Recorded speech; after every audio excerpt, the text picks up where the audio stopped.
I'm Georgie and this is Danny from the Crusader and you're watching Depth Mag TV.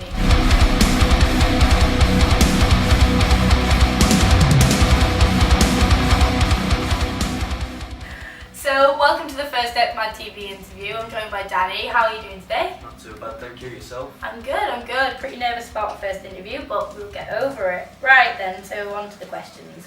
Over the past year at the Crusader, we've been playing a lot more gigs outside of Sheffield and Rotherham. How does it feel to play to different fans' bases? I think every gig's different really, but I prefer playing somewhere out of Sheffield. It's a different scene, and if we get lost it's more fun. We can always leave Matt on the side of the road crying his eyes out. But I do think one place we do want to play is London, but we haven't had a chance to play there yet, but we should do in the future. Is there like a good atmosphere at gigs when you go and play them? Maybe people that haven't heard you before and stuff like that. Are they more accepting of you around that sort It of depends if they're into stuff like metalcore or Celine Dion. I mean, we've had a few gigs where there's people like, oh yeah, I like, I don't know, Kanye, Wesson, shit. I don't know why they come to metal gigs, but they do. But even then, I just swing around and if they get their ear kicked in, they get their ear kicked in. So, being friends for so long, you must have had some crazy stories about things that you've done on like tours and shows that you haven't played in Sheffield and stuff like that. Yeah, definitely. I think the best one we had was we were coming back from Leeds and we're all in car, obviously driving back, and we pulled into the sleigh by because Matt needed a piss. So we let him out for a piss and we shut doors, locked it and drove off. And his face for a picture, we were crying, banging up doors, running, fucking let me in. And there's these men, you know, the truck drivers with having the brake and stuff. He's just saw light after light come on after him as he's running down the thing trying to catch us up. And he's banging up bonnets saying let me in, and that's about it. We were funny, we were crying. Did he talk to you at all after you did that to him?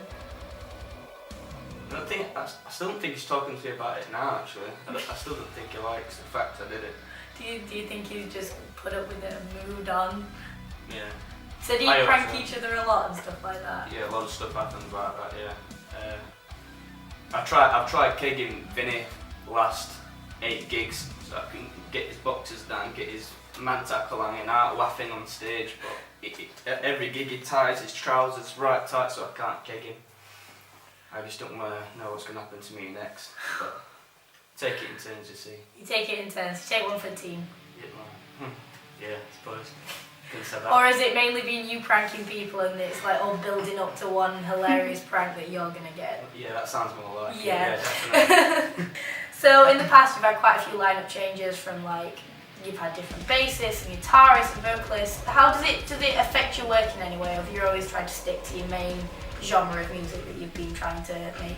Yeah, we've tried to stay to metalcore. That's all we like doing, really, beat downs and stuff like that. But with lineup changes, some things don't work, some things do. I think lineup we've got now is pretty strong, pretty good. We all communicate well.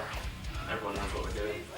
All know where we're at. So originally you were the drummer in the Crusader before you became the vocalist. Is it a lot more challenging to be a vocalist than a drummer?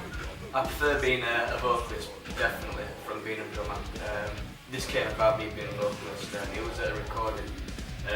Our vocalist at the time, like we called Sean,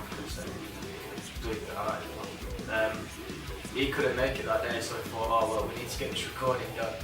So we're all there, we all took it in turns. Liam sounded like an opera singer. Vinny sounded like one of them constipated shouts. We weren't no drummer at the time. The bassist Scott, he didn't want to do it, so I had to go.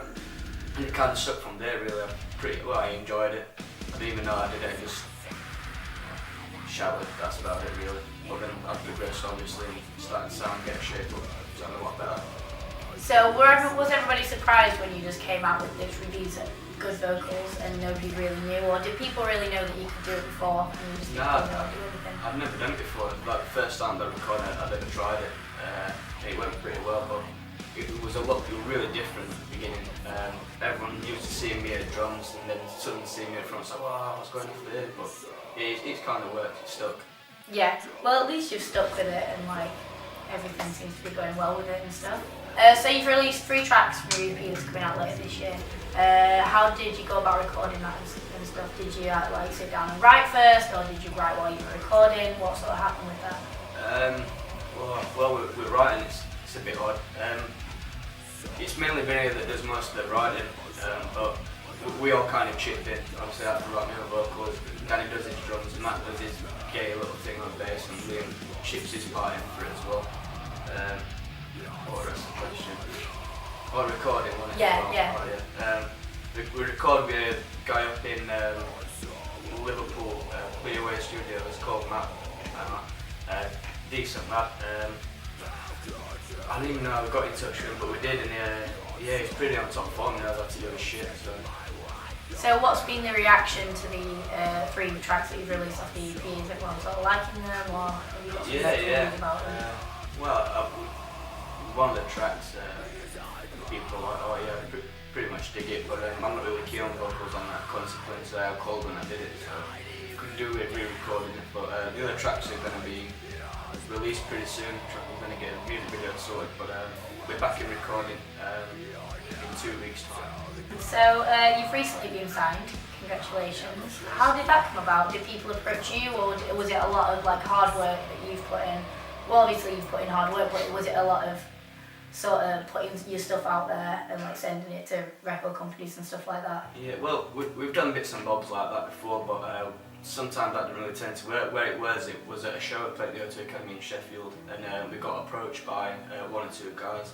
1 or 2 guys, and they asked us who we were, where we're from, his fan base and everything, and asked if we weren't progressing, and we said yeah, and then they got in touch with Dan, our drummer at the minute, and things went from there really. So it just sort of snowballed, and now here you are? I don't really listen to that stuff. I do what I can. You do what you can.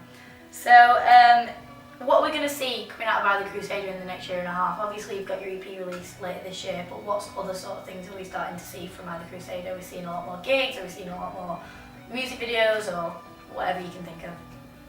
Yeah, it's going to be, we're going on a tour, I think it's towards the end of July or in July. Going to get music videos sorted soon. Our EP is going to be done by, I think it's like September or November time. Other than that, it's party, party, party. Well, it's been a pleasure talking to you today, Danny. For everybody that wants the links to either Crusader's Facebook page and so on and so forth, keep a lookout for the new EP coming out later this year. Also, subscribe, like, share around with your friends, do everything, all that good stuff. And we will see you very soon with another interview. Thanks a lot. Yeah.